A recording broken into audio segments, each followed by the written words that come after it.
देश भर से जुड़े मेरे किसान भाई बहन, इस कार्यक्रम में देश में अलग अलग स्थानों से जुड़े केंद्र सरकार के मंत्रीगण, राज्य सरकारों के मंत्रीगण, आदरणीय सभी मुख्यमंत्रीगण, पंचायत से लेकर के पार्लियामेंट तक चुने हुए सारे जनप्रतिनिधि और सब गांवों में जाकर के किसानों के बीच में बैठे हैं। मैं आप सबको और मेरे किसान भाइयों बहनों को मेरी तरफ से नमस्कार। किसानों के जीवन में खुशी, ये हम सभी की खुशी बढ़ा देती है। और आज का दिवस तो बहुत ही पावन दिवस भी है। किसानों को आज जो सम्मान निधि मिली है, उसके साथ ही आज का दिन कई अवसरों का संगम बनकर भी आया है। सभी देशवासियों को आज क्रिसमस की भी बहुत बहुत शुभकामनाएं। मेरी कामना है क्रिसमस का ये त्योहार विश्व में प्रेम, शांति और सद्भाव का प्रसार करे। साथियों, आज मोक्षदा एकादशी है, गीता जयंती है। आज ही भारत रत्न महामना मदन मोहन मालवीय जी की भी जयंती है। देश के महान कर्मयोगी, हमारे प्रेरणा पुरुष स्वर्गीय अटल बिहारी वाजपेयी जी की भी आज जन्म जयंती है। उनकी स्मृति में आज देश गुड गवर्नेंस डे भी मना रहा है। साथियों, अटल जी ने गीता के संदेशों के अनुरूप जीवन जीने का लगातार प्रयास किया। गीता में कहा गया है, स्वे स्वे कर्मणि अभिरतः संसिद्धिम लभते नरः, यानी जो अपने स्वाभाविक कर्मों को तत्परता से करता है, उसे सिद्धि मिलती है। अटल जी ने भी अपना पूरा जीवन राष्ट्र के प्रति अपने कर्म को पूरी निष्ठा से निभाने में समर्पित कर दिया। सुशासन को, गुड गवर्नेंस को अटल जी ने भारत के राजनीति और सामाजिक विमर्श का हिस्सा बनाया। गांव और गरीब के विकास को अटल जी ने सर्वोच्च प्राथमिकता दी। प्रधानमंत्री ग्राम सड़क योजना हो या फिर स्वर्णिम चतुर्भुज योजना हो, अंत्योदय अन्न योजना हो या फिर सर्व शिक्षा अभियान हो, राष्ट्र जीवन में सार्थक बदलाव लाने वाले अनेक कदम अटल जी ने उठाए। आज पूरा देश उनको स्मरण कर रहा है, अटल जी को नमन कर रहा है। आज जिन कृषि सुधारों को देश ने जमीन पर उतारा है, उनके सूत्रधार भी एक प्रकार से अटल बिहारी वाजपेयी भी थे। साथियों, अटल जी गरीबों के हित में, किसान के हित में बनने वाली सभी योजनाओं में होने वाले भ्रष्टाचार को राष्ट्रीय रोग मानते थे। आप सबको याद होगा, उन्होंने एक बार पहले की सरकारों पर कटाक्ष करते हुए एक पूर्व प्रधानमंत्री की बात याद दिलाई थी और उनको याद दिलाते उन्होंने कहा था कि रुपया चलता है तो रुपया घिसता है, रुपया घिसता है तो हाथ में लगता है और धीरे से जेबों में चला जाता है।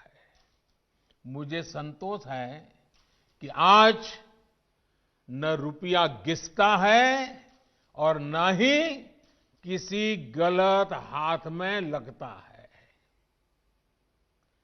दिल्ली से जिस गरीब के लिए रुपया निकलता है वो उसके बैंक खाते में सीधा पहुंचता है। अभी हमारे कृषि मंत्री नरेंद्र सिंह जी तोमर ने इसके विषय में विस्तार से हमारे सामने रखा है।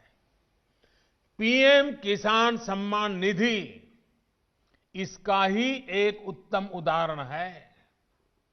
आज देश के 9 करोड़ से ज्यादा किसान परिवारों के बैंक खाते में सीधे एक कंप्यूटर की क्लिक से 18,000 करोड़ रुपए से भी ज्यादा रकम उनके किसानों के बैंक के खाते में जमा हो गए हैं।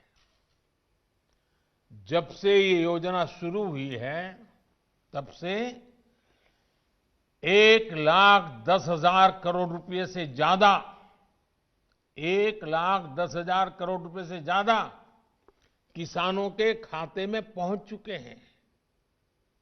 और यही तो गुड गवर्नेंस है। यही तो गुड गवर्नेंस टेक्नोलॉजी के द्वारा उपयोग किया गया है।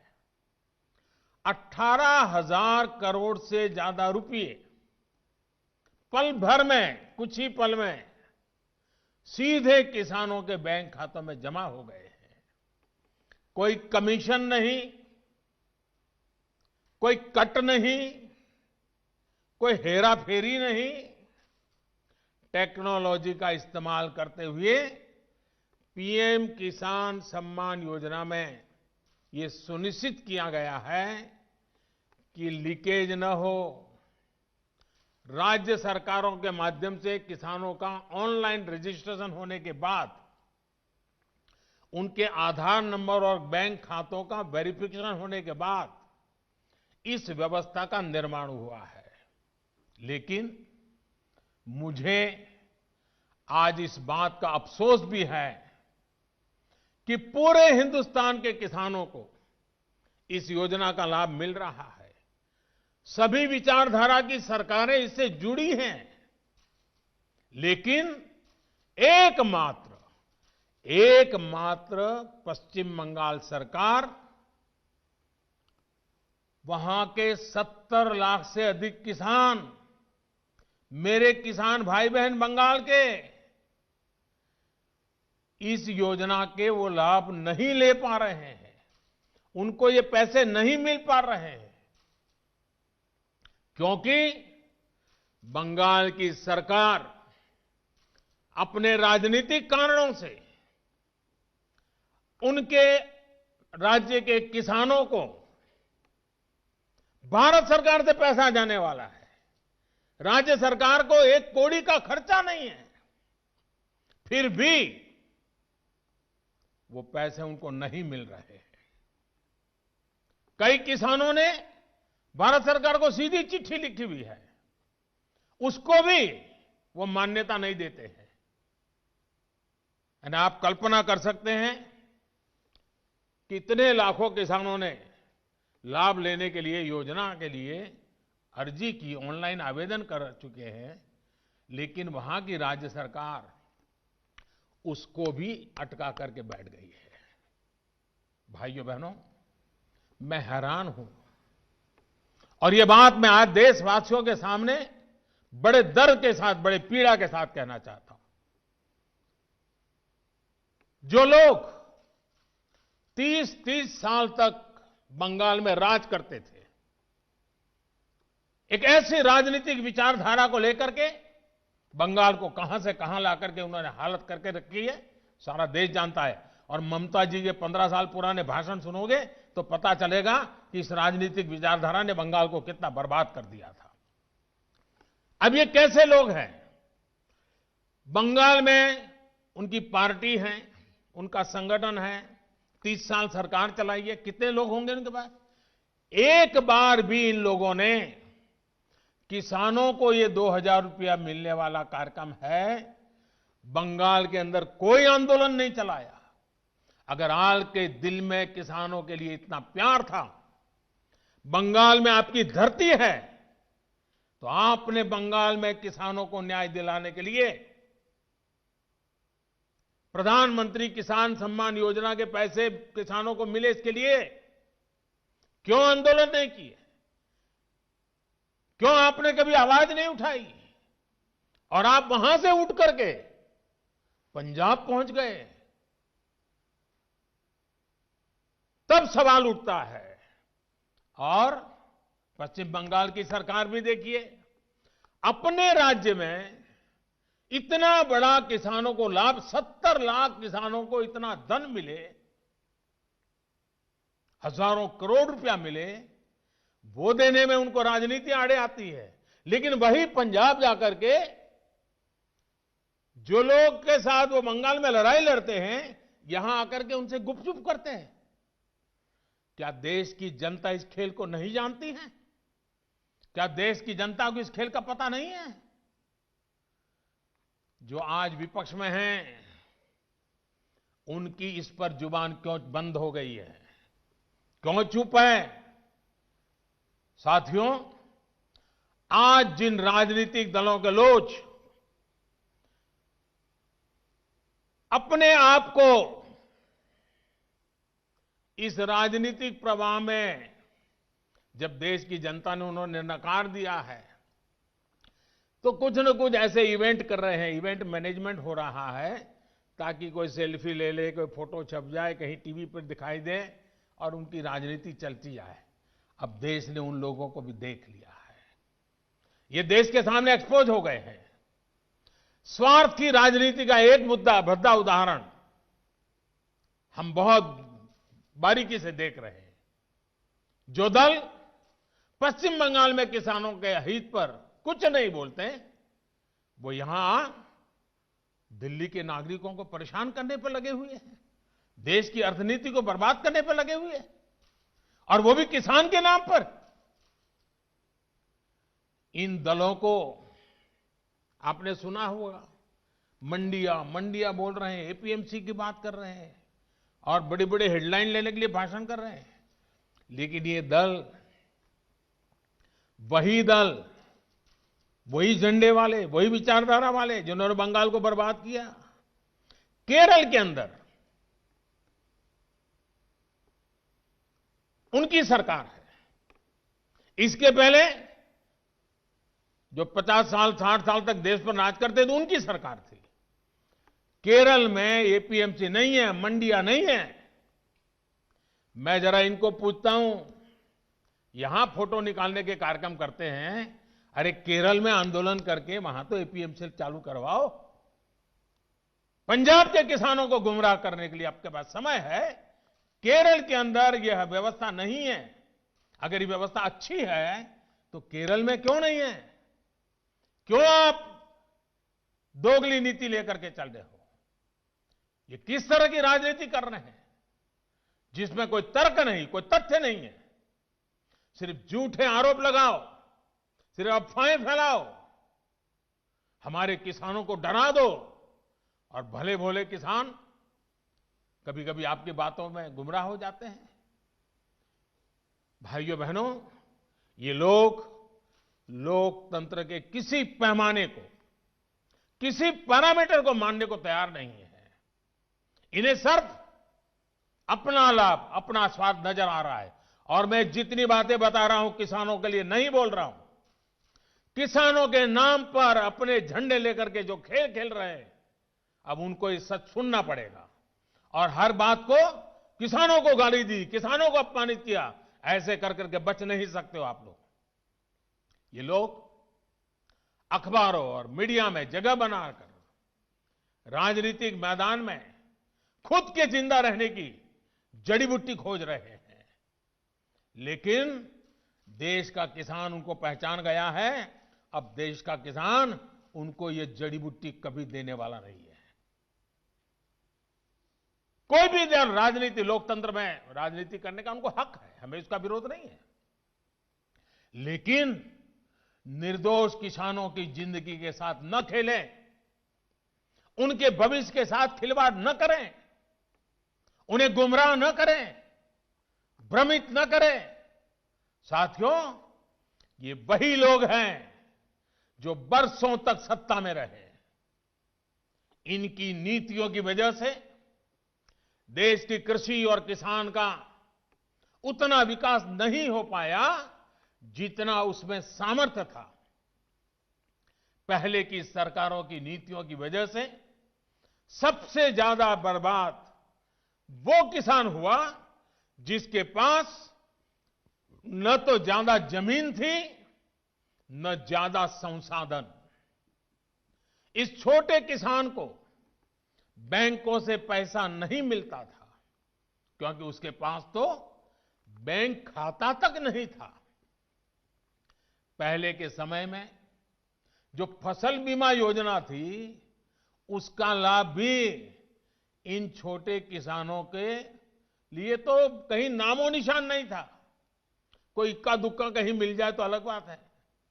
इस छोटे किसान को खेत सिंचने के लिए न पानी मिलता था न बिजली मिलती थी। वो हमारा बेचारा गरीब किसान अपना खून पसीना लगाकर वो खेतों में जो पैदा भी करता था उसे बेचने में भी उसकी हालत खराब हो जाती थी।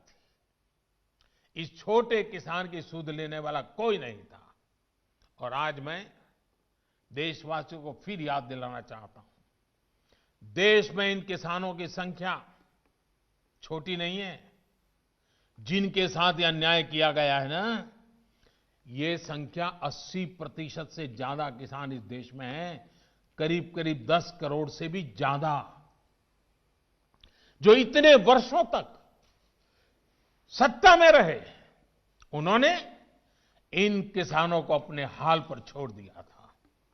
चुनाव होते रहे, सरकारें बनती रही, रिपोर्ट आती रही, आयोग बनते रहे, वादे करो भुला दो, करो भुला दो, यही सब हुआ। लेकिन किसान की स्थिति नहीं बदली।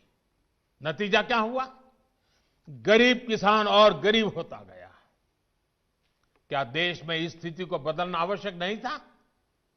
मेरे किसान भाइयों और बहनों, 2014 में सरकार बनने के बाद हमारी सरकार ने नई अप्रोच के साथ काम करना शुरू किया।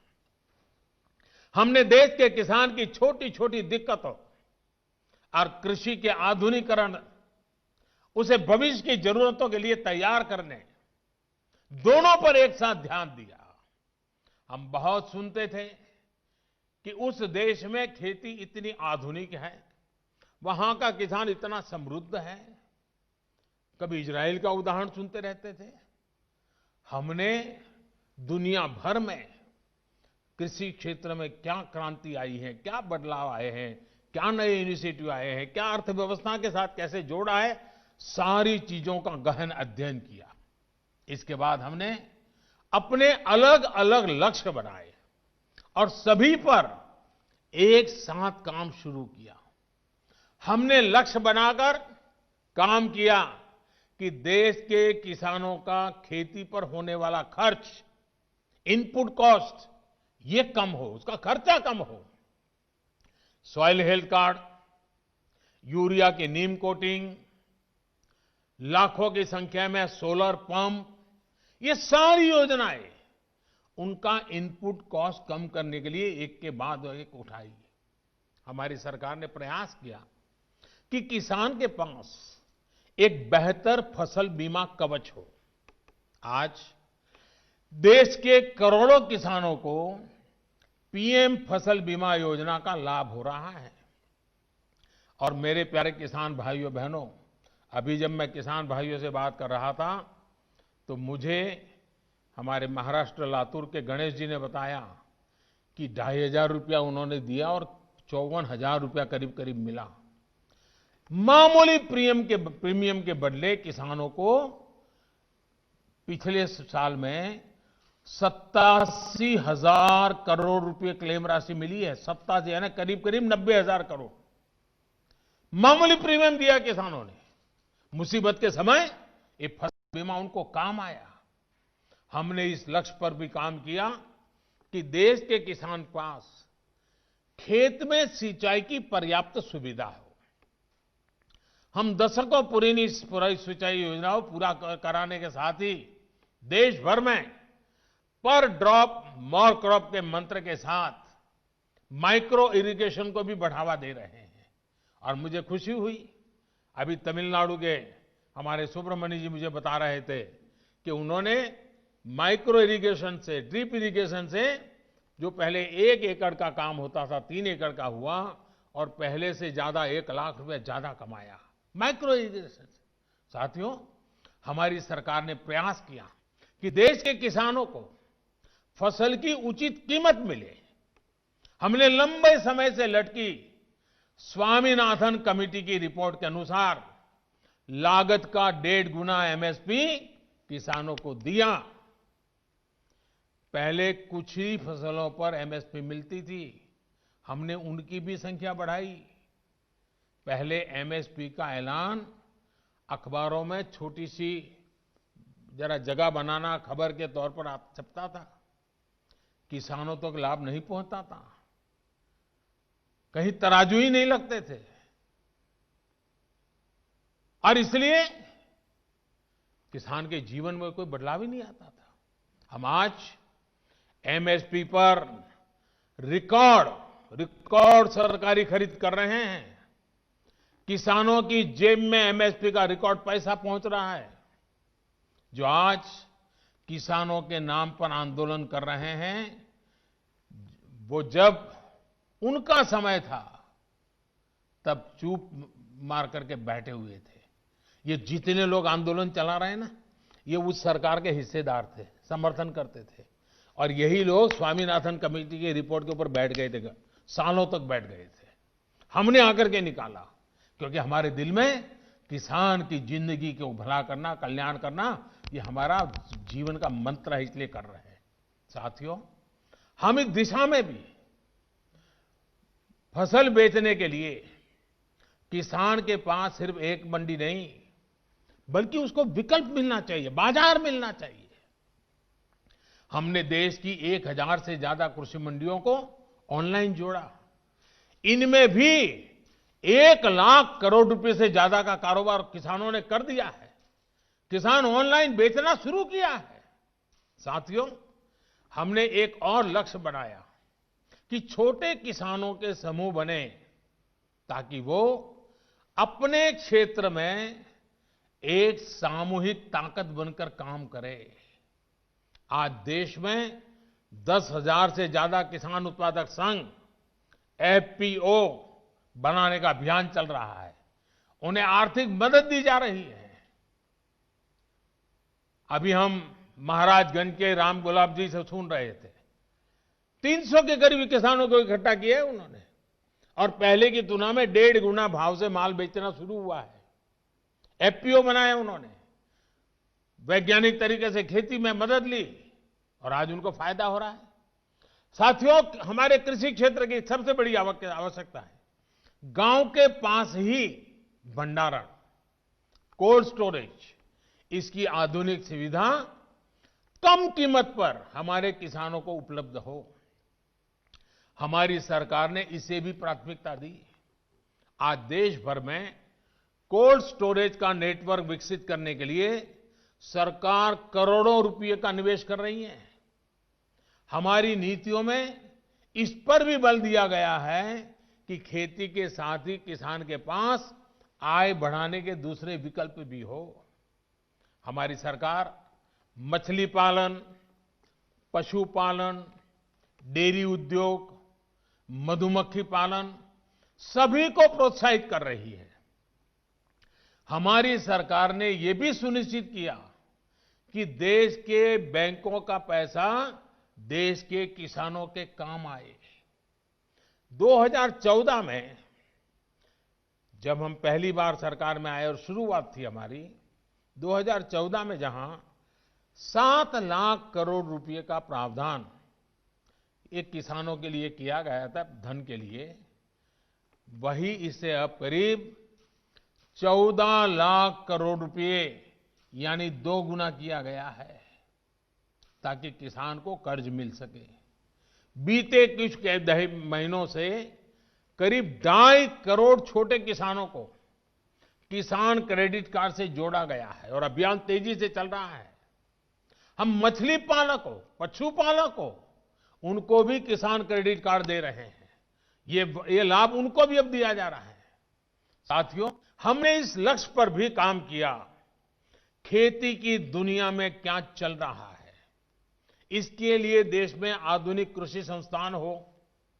बीते वर्षों में देश में अनेक नए कृषि संस्थान बने हैं, कृषि की पढ़ाई की सीटें बढ़ी रही हैं। और साथियों, खेती से जुड़े इन सारे प्रयासों के साथ ही हमने एक और बड़े लक्ष्य पर काम किया।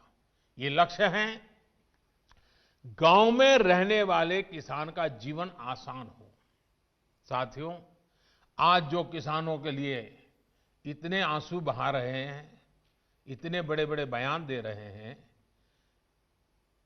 बड़ा दुख दिखा रहे हैं, जब ये लोग सरकार में थे तब इन्होंने किसानों का दुख, उनकी तकलीफ दूर करने के लिए क्या किया, ये देश का किसान अच्छी तरह जानता है।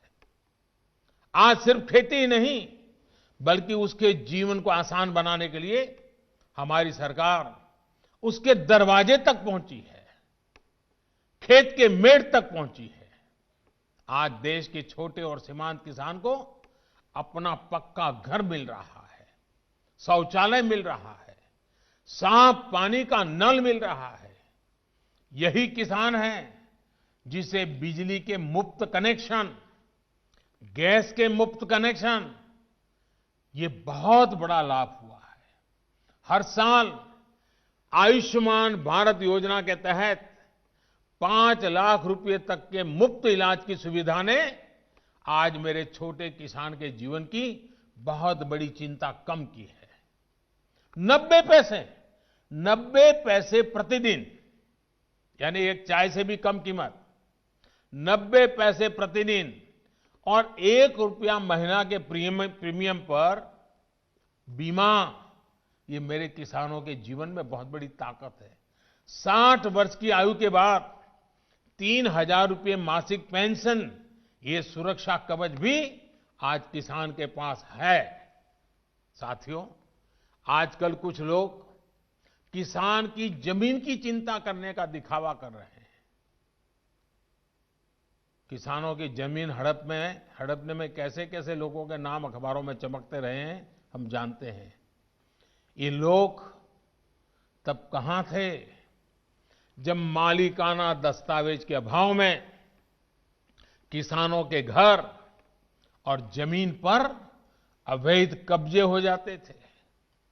गांव के छोटे और सीमांत किसानों को, खेत मजदूरों को इस अधिकार से इतने सालों तक वंचित किसने रखा? इसका जवाब इन लोगों के पास नहीं है। गांव में रहने वाले हमारे भाई बहनों के लिए ये काम आज हो रहा है। अब गांव में किसानों को उनके मकान का, जमीन का नक्शा और कानूनी दस्तावेज दिया जा रहा है। टेक्नोलॉजी की मदद से स्वामित्व योजना के बाद अब गांव के किसान को भी जमीन और घर के नाम पर बैंक से कर्ज मिलना आसान हुआ है। साथियों, बदलते समय के साथ अपनी अप्रोच का विस्तार करना भी उतना ही जरूरी है। हमें 21वीं सदी में भारत की इस कृषि को आधुनिक बनाना ही होगा और इसी का बीड़ा देश के करोड़ों किसानों ने भी उठाया है और सरकार भी उनके साथ कंधे से कंधा मिला करके आगे बढ़ने के लिए कृत संकल्प है। आज हर किसान को यह पता है कि उसकी उपज का सबसे अच्छा दाम कहां मिल सकता है। पहले क्या होता था कि अगर मंडी में बेहतर दाम नहीं मिलते थे या फिर उसकी उपज को दोयम दर्जी का बताकर खरीदने से इनकार कर दिया जाता था, तो किसान मजबूरी में औने पौने दामों पर अपनी उपज बेचने को मजबूर रहता था। इन कृषि सुधारों के जरिए हमने किसानों को बेहतर विकल्प दिए हैं। इन कानूनों के बाद आप जहां चाहे, जिसे चाहे अपनी उपज बेच सकते हैं। मेरे किसान भाइयों बहनों, मेरे इन शब्दों को आप ध्यान से सुनिए। मैं फिर से कह रहा हूं कि आप अपनी फसल को जहां चाहे आप निर्णय करके बेच सकते हैं। आपको जहां सही दाम मिले आप वहां पर उपज बेच सकते हैं। आप न्यूनतम समर्थन मूल्य यानी एमएसपी पर अपनी उपज बेचना चाहते हैं, आप उसे बेच सकते हैं। आप मंडी में अपनी उपज बेचना चाहते हैं, आप बेच सकते हैं। आप अपनी उपज का निर्यात करना चाहते हैं, आप निर्यात कर सकते हैं। आप उसे व्यापारी को बेचना चाहते हैं, आप बेच सकते हैं। आप अपनी उपज दूसरे राज्य में बेचना चाहते हैं, आप बेच सकते हैं। आप पूरे गांव के किसानों को एफपीओ के माध्यम से इकट्ठा कर अपनी पूरी उपज को एक साथ बेचना चाहते हैं, आप बेच सकते हैं। आप बिस्किट, चिप्स, जैम, दूसरे कंज्यूमर उत्पादों की वैल्यू चेन का हिस्सा बनना चाहते हो, आप ये भी कर सकते हैं। देश के किसान को इतने अधिकार मिल रहे हैं, तो इसमें गलत क्या है? इसमें गलत क्या है कि अगर किसानों को अपनी उपज बेचने का विकल्प ऑनलाइन माध्यम से पूरे साल और कहीं भी मिल रहा है। साथियों, आज नए कृषि सुधारों के बारे में असंख्य झूठ फैलाए जा रहे हैं। कुछ लोग किसानों के बीच भ्रम फैला रहे हैं कि एमएसपी समाप्त की जा रही है, तो कुछ लोग अफवाहें फैला रहे हैं कि मंडियों को बंद कर दिया जाएगा। मैं आपको फिर ध्यान दिलाना चाहता हूं कि इन कानूनों को लागू हुए कई महीने बीत गए हैं। क्या आपने देश के किसी एक कोने में एक भी मंडी के बंद होने की खबर सुनी है? जहां तक एमएसपी का सवाल है, हाल के दिनों में सरकार ने बहुत सी फसलों का न्यूनतम समर्थन मूल्य भी बढ़ा दिया है। ये कृषि सुधारों के बाद भी हुआ है, नए कृषि कानूनों के बाद भी हुआ है।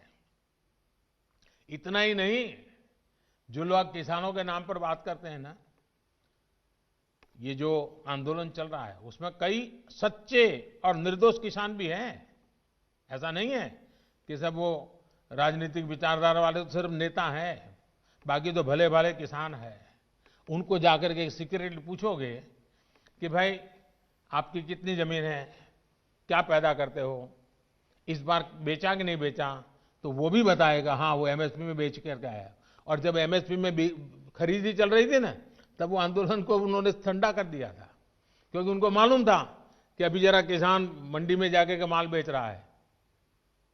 वो सब बिक्री हो गई, काम हो गया, फिर उन्होंने आंदोलन शुरू किया। साथियों, वास्तविकता तो ये है कि बढ़े हुए न्यूनतम समर्थन मूल्य एमएसपी पर सरकार ने किसानों की उपज की रिकॉर्ड स्तर पर खरीदी की है, और वो भी नए कानून बनने के बाद। और एक अहम बात, इन कृषि सुधारों से सरकार ने अपनी जिम्मेदारियां बढ़ाई है। उदाहरण के तौर पर एग्रीमेंट फार्मिंग की बात ही ले लीजिए। कुछ राज्यों में ये कानून, ये प्रावधान कई सालों से हैं, पंजाब में भी है। वहां तो प्राइवेट कंपनियां एग्रीमेंट करके खेती कर रही है। क्या आप जानते हैं, पहले के कानूनों में समझौता तोड़ने पर किसानों पर पेनल्टी लगती थी। मेरे किसान भाइयों को भी ये किसी ने समझाया नहीं होगा, लेकिन हमारी सरकार ने ये सुधार किया और ये सुनिश्चित किया कि मेरे किसान भाइयों पर पेनल्टी या किसी तरह का जुर्माना नहीं लगेगा। साथियों, आप ये भली भांति जानते हैं कि पहले अगर किसी कारणवश किसान मंडी नहीं भी जा पाता था, तो वो क्या करता था? वो किसी ट्रेडर को अपना माल बेच देता था। ऐसे में वो व्यक्ति किसान का फायदा ना उठा पाए, उसके लिए भी हमारी सरकार ने कानूनी उपाय किए हैं। खरीदार समय से आपका भुगतान करने के लिए अब कानूनन बाध्य है। उसे रसीद भी काटनी होगी और 3 दिन के भीतर भुगतान भी करना होगा। नहीं तो ये कानून किसान को शक्ति देता है, ताकत देता है, वो अधिकारियों के पास जाकर कानूनी तंत्र का सहारा लेकर अपना पैसा प्राप्त कर सके। ये सारी चीजें हो चुकी हैं, हो रही है। खबरें आ रही हैं कि कैसे एक एक करके हमारे देश के किसान भाई इन कानूनों का फायदा उठा रहे हैं। सरकार किसान के साथ हर कदम पर खड़ी है। किसान चाहे जिसे अपनी उपज बेचना चाहे, सरकार ने ऐसी व्यवस्था की है कि एक मजबूत कानून और लीगल सिस्टम किसानों के पक्ष में खड़ा रहे। साथियों, कृषि सुधारों का एक और अहम पक्ष भी ये है के लिए समझना जरूरी है। अब जब कोई किसान के साथ एग्रीमेंट करेगा तो वो ये भी चाहेगा कि उपज अच्छी से अच्छी हो। इसके लिए एग्रीमेंट करने वाला किसानों को अच्छे बीज, आधुनिक तकनीक, अत्याधुनिक उपकरण, विशेषज्ञता ये हासिल करने में मदद करेगा ही करेगा, क्योंकि उसको तो उसी रोजी रोटी उसमें है। अच्छी उपज के लिए सुविधाएं किसानों के दरवाजे पर उपलब्ध करवाएगा। एग्रीमेंट करने वाला व्यक्ति बाजार की ट्रेंड से पूरी तरह वाकिफ रहेगा और इसी के अनुरूप हमारे किसानों को बाजार की मांग के हिसाब से काम करने में मदद करेगा। अब आपको मैं एक और स्थिति बताता हूं।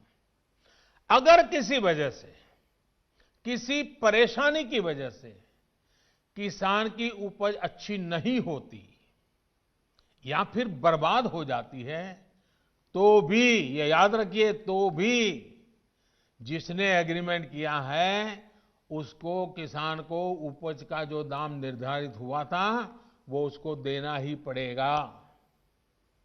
एग्रीमेंट करने वाला अपने एग्रीमेंट को अपनी मर्जी से खत्म नहीं कर सकता है। लेकिन दूसरी तरफ अगर किसान एग्रीमेंट को किसी भी वजह से खत्म करना चाहता है तो किसान कर सकता है, सामने वाला नहीं कर सकता है। क्या यह स्थिति किसानों के लिए फायदेमंद है कि नहीं है? सबसे ज्यादा एश्योरेंस किसान को है कि नहीं है? किसान को फायदा होने वाली गारंटी इसमें है कि नहीं है? एक और सवाल लोगों ने उछाल करके रखा हुआ, आपके मन में भी आता होगा। अगर किसी स्थिति में उपज अच्छी हुई, मार्केट बहुत शानदार हो गया, जो एग्रीमेंट में था उससे भी ज्यादा मुनाफा एग्रीमेंट वाले को मिल रहा है, अगर ऐसा होता है तो एग्रीमेंट का जितना पैसा है वो तो देना ही दे है, लेकिन अगर ज्यादा मुनाफा हुआ है तो उसमें से कुछ बोनस भी किसान को देना पड़ेगा। इससे बड़ा किसान की रक्षा कौन कर सकता है?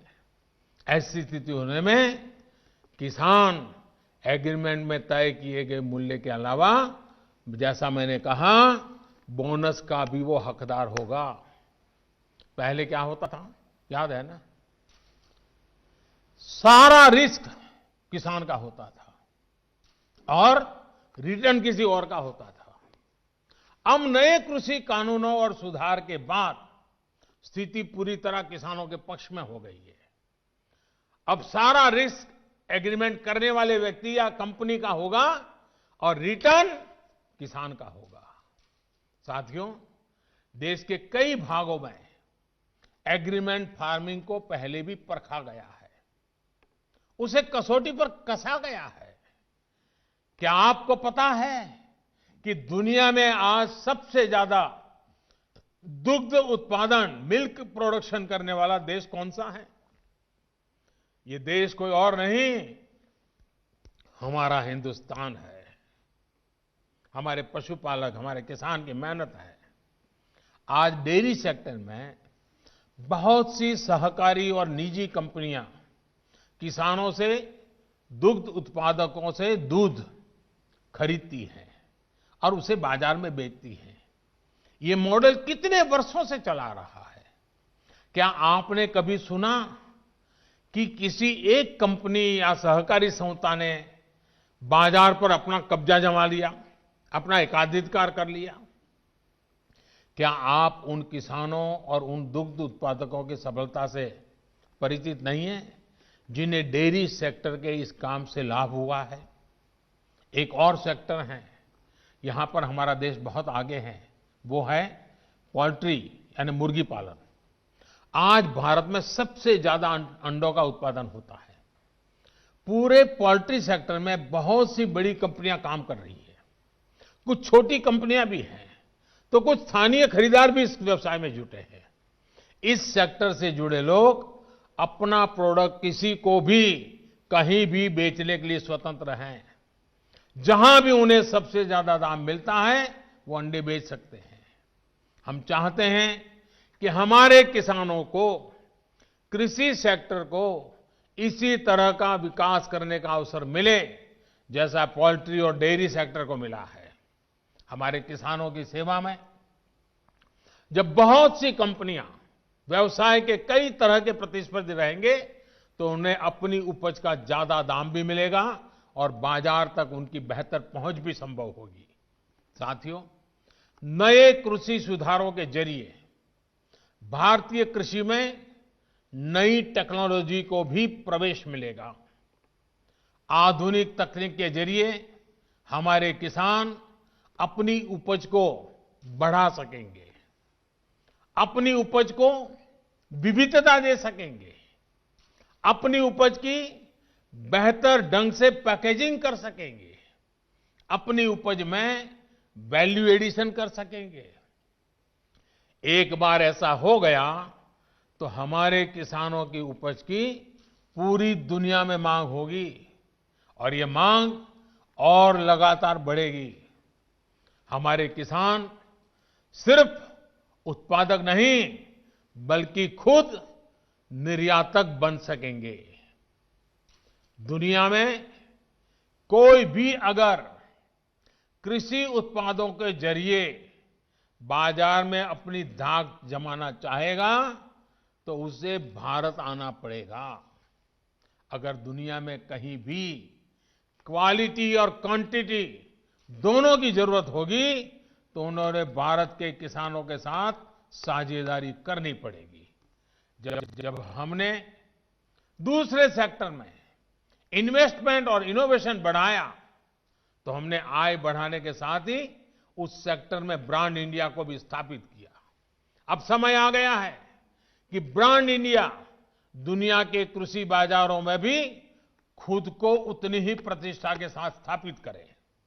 साथियों, कुछ राजनीतिक दल जिन्हें देश की जनता ने लोकतांत्रिक तरीके से नकार दिया है, वो आज कुछ किसानों को गुमराह करके जो कुछ भी कर रहे हैं, उन सबको बार बार नम्रतापूर्वक सरकार की तरफ से अनेक प्रयासों के बावजूद भी किसी न किसी राजनीतिक कारण से, किसी ने बंधी राजनीतिक विचारधारा के कारण से ये चर्चा नहीं होने दे रहे हैं। कृषि कानूनों के संदर्भ में ये जो पॉलिटिकल पार्टी की विचारधारा वाले जो कुछ लोग हैं, जो किसानों के कंधे पर बंदूकें फोड़ रहे हैं, कृषि कानूनों के संदर्भ में उनके पास ठोस तर्क न होने के कारण वो भांति भांति के मुद्दों को किसी नाम पर उछाल रहे हैं। आपने देखा होगा जब प्रारंभ हुआ था तो उनकी इतनी मांग थी कि भाई एमएसपी की गारंटी दो। उनके मन में जेन्युइन, क्योंकि वो किसान थे, उनको लगा कहीं ऐसा तो ना हो। लेकिन इसका माहौल दिखा करके ये राजनीतिक विचारधारा वाले चढ़ बैठे और अब एमएसपी वगैरह बाजू में क्या चल रहा है? ये लोग हिंसा के आरोपी ऐसे लोगों को जेल से छुड़ाने की मांगे कर रहे हैं। देश में आधुनिक हाईवेज बने, निर्माण हो, जो पिछली सब सरकारों ने किया था। ये लोग भी उस सरकारों में समर्थन करते थे, भागीदार थे। अब कहते हैं टोल टैक्स नहीं होगा, टोल खाली कर दो। भाई, किसान का विषय छोड़ करके नई जगह पे क्यों जाना पड़ रहा है? जो नीतियां पहले के समय से चली आ रही है, अब ये किसान आंदोलन की आड़ में उनका भी विरोध कर रहे हैं, टोल नाकों का विरोध कर रहे हैं। ऐसी परिस्थिति में भी देश भर के किसानों ने कृषि सुधारों का भरपूर समर्थन किया है, भरपूर स्वागत किया है।